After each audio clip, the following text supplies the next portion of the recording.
కోల్కతా అత్యాచార బాధితురాలి కేసులో విచారణ కాస్త స్పీడప్ అయింది.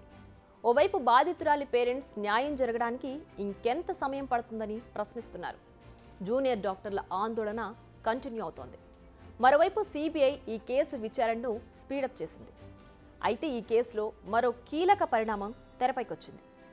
ఈ కేసులో కీలకంగా భావిస్తున్న సంజయ్ రాయ్, సందీప్ ఘోష్తో పాటు మరో 5గురికి కూడా పాలిగ్రాఫ్ టెస్టులు జరుగుతున్నాయి. ఇంతకీ వారెవరు?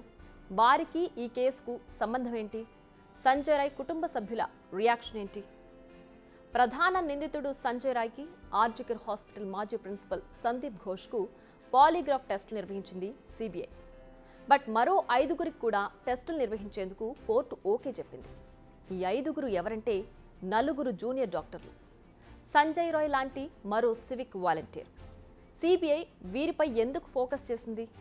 వారిని విచారించి సమాచారాన్ని సేకరించకుండా టెస్టు చేయాల్సిన అవసరం ఏమొచ్చింది అనేది ఇప్పుడు తేలాల్సింది. ఇప్పటి వరకు ఉన్న సమాచారం ప్రకారం తలా తోకా లేకుండా మాట్లాడుతున్న వారిలో సంజయ్, సందీప్ మాత్రమే కాకుండా ఈ 4 జూనియర్ డాక్టర్లు, సివిక్ వాలంటీర్ కూడా ఉన్నారు.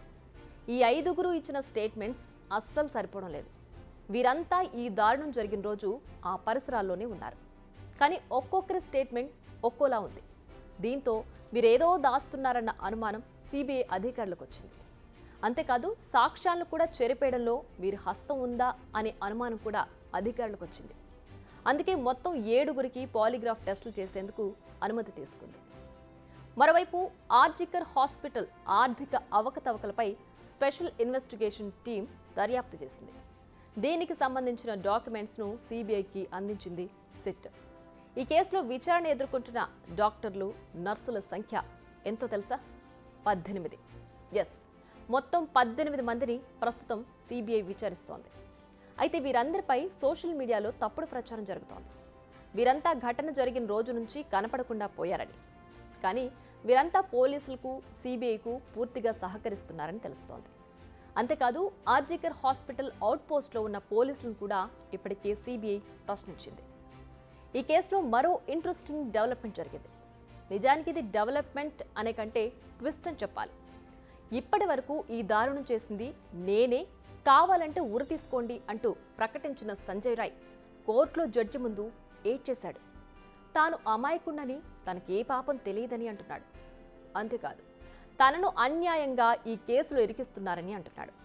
నిజానికి సంజయ్లో ఇంత మార్పు చూసి అంత షాక్ అయ్యారు. సంజయ్ నేరాన్ని అంగీకరించినట్లు ఇటు బెంగాల్ పోలీసులు, అటు సిబిఐ అధికారులు తెలిపారు. ఇక కోల్కతా అత్యాచారంపై నిందితుడు సంజయ్ రాయ్ సిస్టర్ స్పందించింది. గడిచిన 17 ఏళ్లలో అసలు సంజయ్తో తనకు సంబంధాలు లేవని చెప్తోంది. ఇష్టం లేని పెళ్లి చేసుకున్నందుకు తనతో ఎవరు మాట్లాడరని అంటోంది. బట్ సంజయ్ చిన్నప్పుడు అందరి పిల్లల్లానే ఉండేవాడని, పెద్దయ్యాక సివిక్ వాలంటీర్గా చేరాడని చెప్తోంది. అక్కడ కూడా ఎలాంటి గొడవలు పెట్టుకున్నట్లు తెలియదని అంటోంది. అయితే ఈ దారుణానికి పాల్పడింది సంజయే అనే విషయం ఇంకా తేలలేదు. కానీ ఒకవేళ చేసింది మాత్రం తనే అయితే తనకు ఎలాంటి శిక్ష విధించినా తప్పు లేదని చెప్తోంది ఆమె.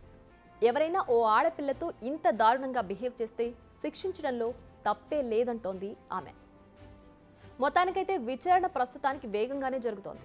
అదే సమయంలో ఈ అంశంలో రాజకీయం కూడా జోరుగానే జరుగుతోంది. తృణమూల్ నేతలంతా బాల్ను సిబిఐ కోర్టులోకి తోసేస్తున్నారు. చేయాల్సిందంతా సిబిఐనే అని ఆ రాష్ట్ర సీఎం మమతా బెనర్జీ నుంచి గల్లీ లీడర్ వరకు చెప్తున్నారు. ఇప్పుడు సిబిఐపై ప్రెషర్ పెరిగిపోయింది. మరోవైపు జూనియర్ డాక్టర్లు ఆందోళనను విరమించి విధుల్లో చేరాలన్న డిమాండ్లు పెరుగుతున్నాయి. సామాన్య రోగులు ఇబ్బందులు ఎదుర్కొంటున్నారని చెప్తున్నారు. మరి దీనిపై డాక్టర్లు ఎలా స్పందిస్తారనేది చూడాలి. బిగ్ టీవీ అవుట్లుక్ కథనాలు నచ్చితే వెంటనే బిగ్ టీవీ ఛానల్ ను సబ్స్క్రైబ్ చేయండి.